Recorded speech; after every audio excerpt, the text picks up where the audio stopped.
The bell over the door rang wrong that morning, too light for a goodbye. I was counting the till for the last time when the three of them stepped in, snow still clinging to their coats like a memory that refused to melt.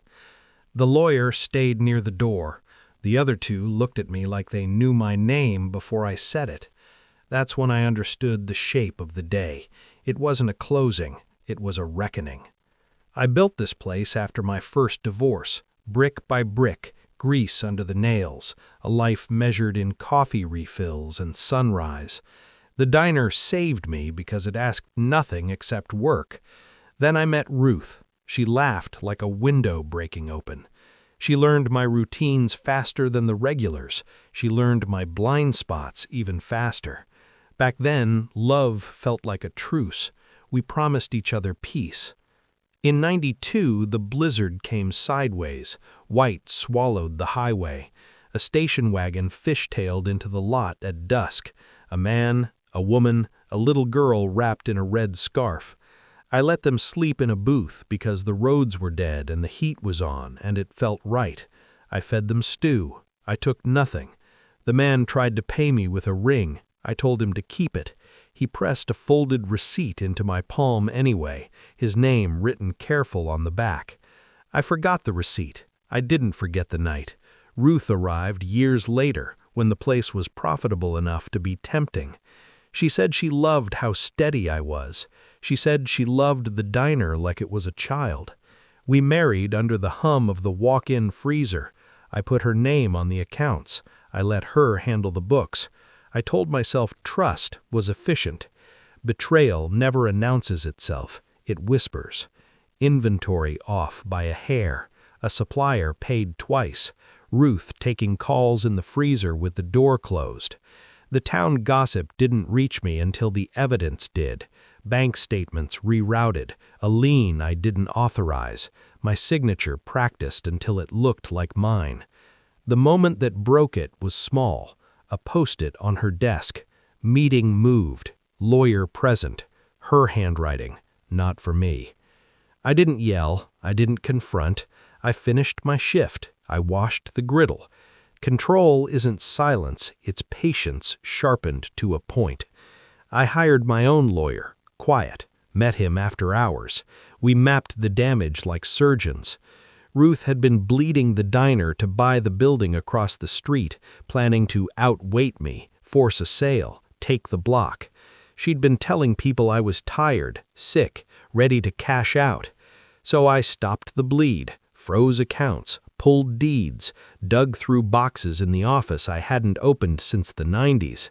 That's when the receipt fell out of a ledger, yellowed, name still legible. I remembered the ring. I remembered the red scarf. I tracked the family down. It took months.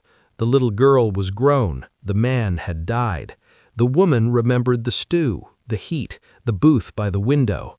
They remembered the receipt, too, how he'd insisted. They had kept it like a promise. The lawyer handled the rest. Turns out kindness can be collateral. The man owned mineral rights he never thought he'd need. When he died, they passed to his daughter. She remembered me. She remembered the night the world tried to freeze them. She wanted to invest in something solid, something that had once invested in her. We structured it clean, quiet, buyback.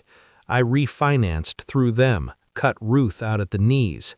Every dollar she siphoned came back documented, lawful, merciless. The town heard rumors. Ruth heard the sound of doors closing. She confronted me at the counter, voice trembling, eyes searching for the man she thought she knew. I gave her the truth with no garnish. I showed her the signatures she'd forged, the liens she'd placed, the clauses she'd missed. I told her love doesn't mean leaving the safe open. She left. The marriage dissolved like sugar in hot coffee. The diner survived. For a while. Time does what storms do. It passes, and it leaves marks you can't sand out. 30 years caught up with me. The equipment aged, my hands slowed, the highway rerouted. I decided to close on my terms. One last day, one last count. That's when the bell rang wrong. The woman stepped forward first. She was older now, but the eyes were the same. The daughter stood beside her.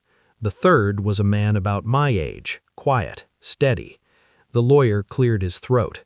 They told me the investment had grown. They told me the block across the street, Ruth's failed dream, had become theirs. They told me the diner wasn't closing. They slid papers across the counter. Not a buyout, a transfer, a trust. My name on it, their names under it. Conditions written in plain language I could understand. I could retire. The diner would stay open. The town would keep its mornings. My booth by the window would be named after a night in '92. I looked at the lawyer, then at the bell, then at the people who had once slept where truckers drank coffee. Outside, word spread fast. Ruth heard. Everyone did. The shock wasn't that I'd been saved, it was who had done the saving. I signed with a hand that didn't shake. Justice doesn't always roar. Sometimes it shows up on the last day, with snow on its shoulders and paperwork in its briefcase, and it says, "You did one good thing when it mattered. Now sit down, let the bell ring."